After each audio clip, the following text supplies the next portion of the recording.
تخيل معايا حي كامل، بيوت وفنادق وسينمات وبنوك، كله ملك ناس سود في دولة كانت للتو خارجة من فكرة ان الاسود ده اصلا مش انسان كامل الحقوق. الحي ده اسمه جرين وود، وكانوا بيسموه وول ستريت السود او بلاك وول ستريت. وفي يوم واحد بس، يوم واحد، اتحرق بالكامل. ما اتحرقش بالصدفة ولا حريق عادي، لا، ناس رمت عليه قنابل حارقة من طيارات مدنية من فوق.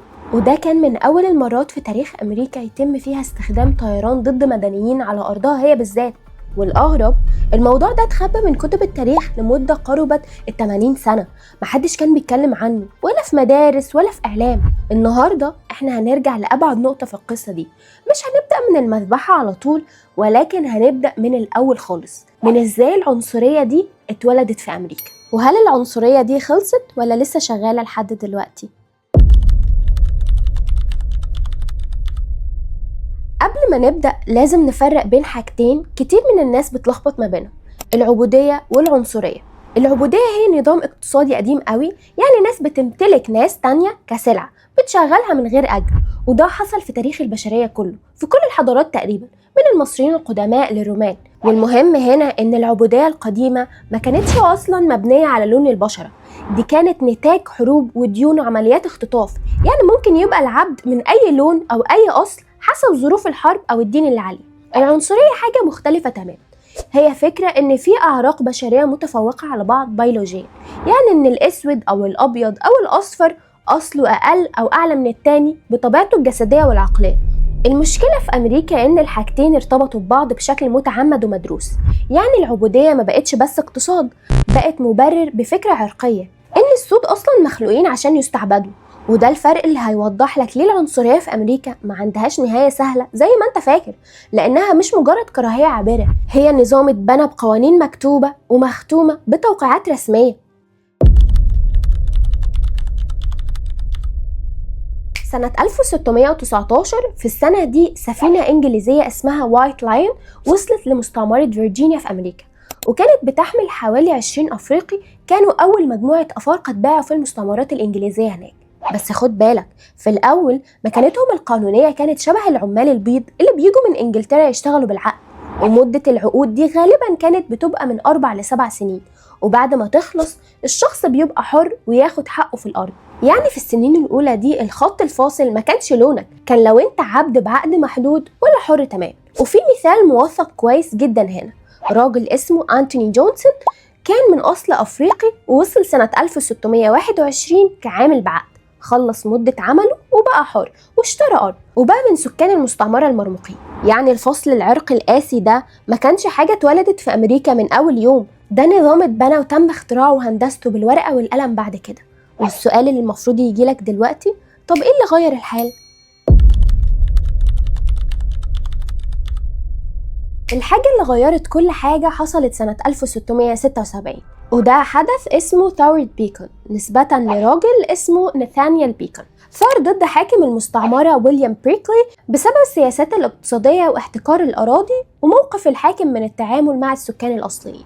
بيكون نفسه كان من طبقة الملاك في فيرجينيا، وكان طموح وعايز نفوذ أكتر، وعمل أكتر حاجة بتخوف أي سلطة في العالم: جمع الناس الفقراء كلهم في خندق واحد، عمال بيت بعقود، أفارقة مستعبدين ومزارعين مدنيين، كلهم كانوا زهقانين من ظلم الطبقة الحاكمة وقلة الأراضي، وقادهم في تمرد مسلح زلزل المستعمرة، ووصل بيهم لحد ما حرقوا العاصمة جيمس تاون وسووها بالأرض. الثورة دي فشلت في الآخر، وبيكون نفسه مات بالحمى بعدها بشهر، وتحديدا في أكتوبر سنة 1676. بس اللي حصل بعد كده هو الأهم في القصة كلها.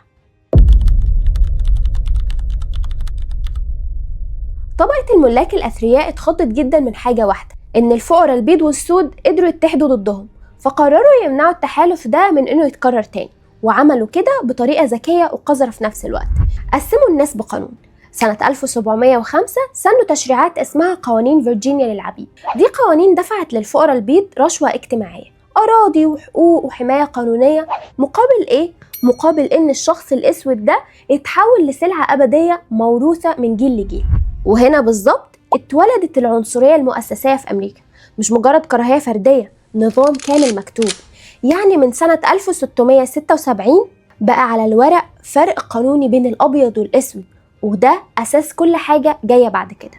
ومن هنا العبودية العرقية اتثبتت وبقت نظام رسمي في المستعمرات الجنوبية، خصوصا في زراعة القطن والتبغ، لغاية لما وصلنا لمنتصف القرن ال19 والحرب الأهلية الأمريكية. ودي حرب قامت من سنة 1861 لحد سنة 1865 بين الولايات الشمالية اللي كانت ضد العبودية والولايات الجنوبية اللي اعتمدت على العبودية اقتصاديا وحاولت تنفصل، اللي انتهت سنة 1865 بانتصار الشمال، وصدر التعديل الثالث عشر من الدستور الأمريكي اللي بيلغي العبودية رسميا.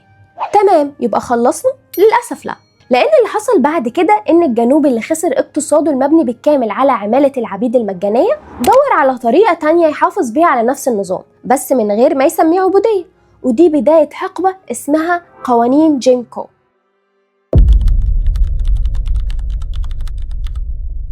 جيم كرو ده مش اسم شخص حقيقي عاش وحكى، ده اسم شخصية كاريكاتيرية ساخرة ابتكرها ممثل أبيض اسمه توماس رايس، كان بيلون وشه باللون الأسود عشان يقلد ويسخر من السود في عروض مسرحية من القرن ال19، وبقى الاسم ده لقب لمجموعة كاملة من القوانين اللي فرضها الجنوب الأمريكي من أواخر القرن ال19 لحد منتصف القرن ال20. القوانين دي فرضت فصل كامل بين السود والبيض، مدارس منفصلة، مواصلات منفصلة، مطاعم منفصلة، وحتى حنفيات مياه منفصلة. وسنة 1896 المحكمة العليا الأمريكية أصدرت حكم في قضية اسمها بليسي فيرسس فيرجسون. دي قضية قانونية من سنة 1896 رفعها رجل أسود اسمه هومر بليسي ضد الدولة تمثيلا بجون فيرجسون بعد ما اتمنع من ركوب عربة قطار مخصصة للبيض، والمحكمة العليا الأمريكية حكمت ضده وقالت إن الفصل العنصري قانوني طالما الخدمات منفصلة بس متساوية. وده طبعا كان كلام فاضي، لأن اللي كان بيتقدم للسود كان دايما أقل جودة، وده بيوضح لك إزاي النظام ده كان بديل ذكي للعبودية محافظ على نفس التفرقة بس تحت غطاء قانوني محايد الشكل. وفي نفس الفترة دي صعدت جماعة إرهابية متطرفة اسمها كو كلاكس كلان، جماعة بتلبس عبايات بيضة وقبعات مدببة بتغطي الوش، وكانت شغلتها الوحيدة تنظيم عمليات ترويع ممنهجة ضد السود من حرق البيوت لحد الإعدامات الميدانية بره القانون، واللي كانت بتتسمى ليتشنج، يعني حشد من الناس يخطفوا شخص اسود ويشنقوه في نص الشارع بدون محاكمة. واللي يخوف ان الدولة والسلطات المحلية في كتير من الأحيان كانت بتتجاهل الموضوع ده تماما لو مش متواطئة ومشاركة بشكل مباشر. يعني في اللحظة دي العنصرية بقت مش بس نص مكتوب في القانون، بقت كمان عنف مسلح ومحمي من السلطة. نيجي بقى للمشهد اللي هيوصلنا للمذبح. بعد الحرب العالمية الأولى اللي انتهت سنة 1918 رجع جنود سود أمريكان من أوروبا وهم شايفين نفسهم أبطال حاربوا لبلدهم وعايزين حقوقهم زي أي مواطن.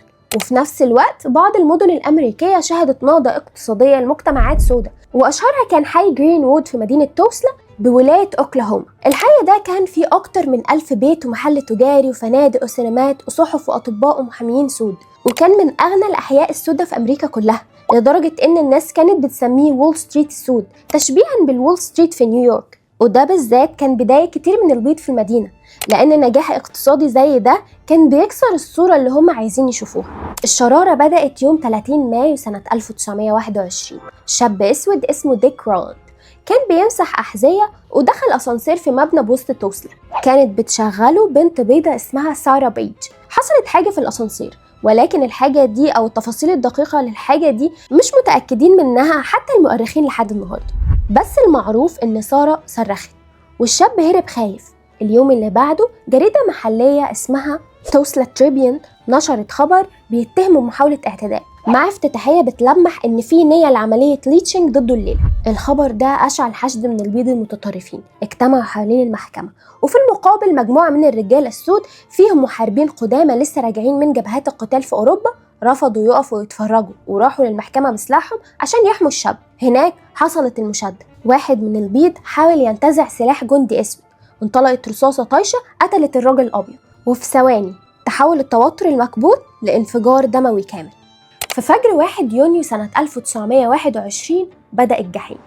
آلاف من البيض المسلحين وبعضهم كان معاه غطاء رسمي من السلطات اللي عينتهم كنواب شرطة مؤقتين عدوا خط السكة الحديد اللي كان بيفصل بين العالمين، هجموا على جرين وود وحرقوا نهبوا كل حاجة، بيوت، كنائس، مدارس، محلات، في واقعها هي الأغرب والأبشع في تاريخ العنف الداخلي الأمريكي. أثرياء من البيض استخدموا طياراتهم الخاصة عشان يرموا قنابل حارقة وديناميت على بيوت السود ويصطادوا الناس الهاربة في الشوارع من فوق. وفي أقل من 24 ساعة 35 مربع سكن اتمسحوا من الخريطة، أكتر من 1400 بيت ومحل اتحرقوا، و10,000 إنسان بقوا بلا مأوى في ليلة واحدة. عدد القتلى الرسمي وقتها كان حوالي 36 شخص بس، لكن المؤرخين دلوقتي بأكدوا إن العدد الحقيقي وصل ل 300 قتيل، أغلبهم اتردموا في قبور جماعية من غير حتى أسامي، وكأنهم ما اتولدوش أصلا. اللي حصل بعد المذبحة كان بشع بنفس القدر. بدل ما الدولة تحاسب المهاجمين والقتلة، الضحايا والناجيين السود نفسهم اتحطوا في معسكرات اعتقال تحت حراسة الحرس الوطني، وما كانش مسموح ليهم يخرجوا أو يتحركوا في مدينتهم هم بالذات إلا بتصاريح حركة يوقعها ليهم مواطن أبيض.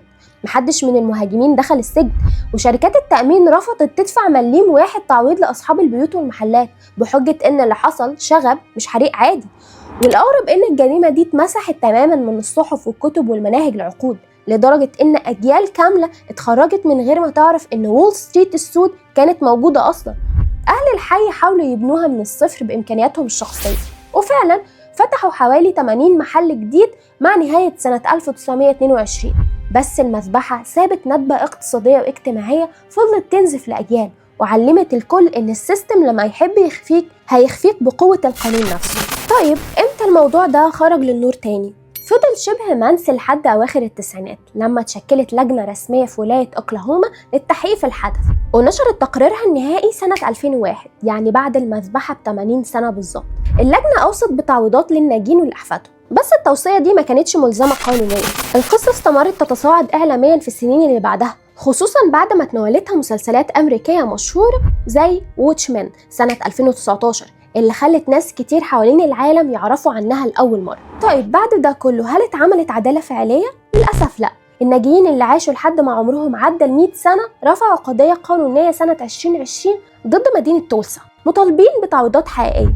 القضية دي اتنقلت من محكمة لمحكمة لسنين لحد ما المحكمة العليا لولاية أوكلاهوما رفضتها نهائيا في يونيو سنة 2024، وقالت إن القضية ما بتطبقش قانونيا على قانون الإزعاج العام اللي اتبنت عليه الدعوة. وفي نوفمبر سنة 2025 ماتت فولا فورد، أكبر الناجيين سنا عن عمر يناهز 111 سنة، وما تبقاش من شهود العيان الأحياء على المذبحة سوى ناجية واحدة فقط، وهي السيدة ليسي راندل. المفارقة هنا إن عمدة تولسا الحالي مونرو نيكولز، وهو أول عمدة أسود للمدينة، أعلن في نفس الفترة عن خطة يجمع بيها حوالي 105 مليون دولار لحد سنة 2026، يعني الذكرى 105 للمذبحة، عشان يعوض أحفاد الناجيين. بس الخطة دي لسه في طور التنفيذ ومحدش يقدر يضمن نتيجتها. ويرجع بينا السؤال اللي بدأنا بيه، العنصرية دي انتهت امتى؟ لو حبينا نحط تاريخ رسمي ممكن نقول قانون الحقوق المدنية سنة 1964، وقانون حق التصويت سنة 1965 اللي ألغوا الفصل العنصري القانوني رسميا في أمريكا كلها. بس اللي شفناه دلوقتي بيقول لنا حاجة تانية خالص، إن إلغاء القانون حاجة ومحو أثره حاجة تانية خالص. حي جرين وود اتحرق سنة 1921، والعدالة القانونية اتقفل بابها نهائي سنة 2024، وآخر شهادة عيان لسه بتستنى تعويض لحد النهاردة. يعني بين الجريمة والعدالة اللي ما جاتش في أكتر من 100 سنة كاملة. ودي بالظبط النقطة اللي المؤرخين والكتاب بيحاولوا يوصلوها، إن العنصرية في أمريكا مش حدث واحد انتهى، ده نظام كامل اتبنى من سنة 1676 واتقنن بقوانين لمئات السنين، وكل مرة بتتغير شكلها بس جوهرها بيفضل موجود. والسؤال الحقيقي مش امتى انتهت، لكن هل فعلا انتهت أصلا؟ لو الفيديو ده عجبكم ما تنسوش تعملوا لايك عشان يوصل للناس أكتر مهتمة بالفكرة، وما تنسوش تشتركوا في القناة وتفعلوا الجرس عشان يوصل لكم كل جديد. استنوني في الحلقات الجاية. كنت معاكم آلاء في سطر وحضارة. سلام.